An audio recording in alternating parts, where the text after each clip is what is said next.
Mastering formal greetings. The Dear Sir, Madam, Etiquette.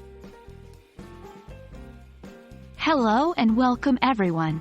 Today, we will be diving into the world of formal greetings in written communication, and our focus will be on the very common, yet sometimes misunderstood, greeting, Dear Sir, Madam.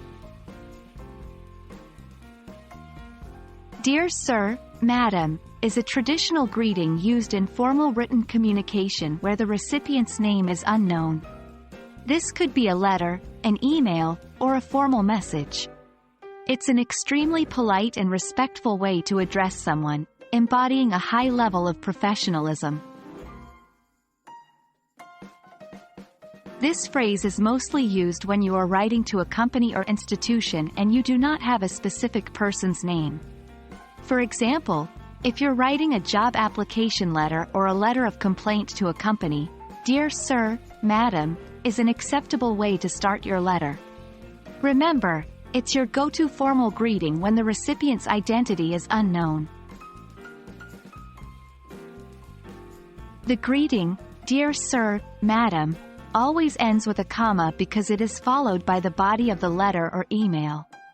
Also, remember that the first word, Dear, and both Sir and Madam start with capital letters. Here's an example. Dear Sir, Madam, I am writing to inquire about the availability of your products, and that's it. You've successfully started a formal letter. If Dear Sir, Madam feels too formal, there are alternatives.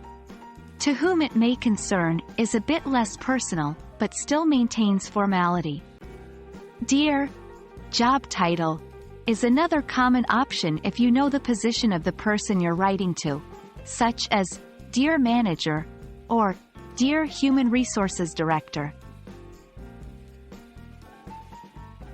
And that's our lesson on Dear Sir, Madam.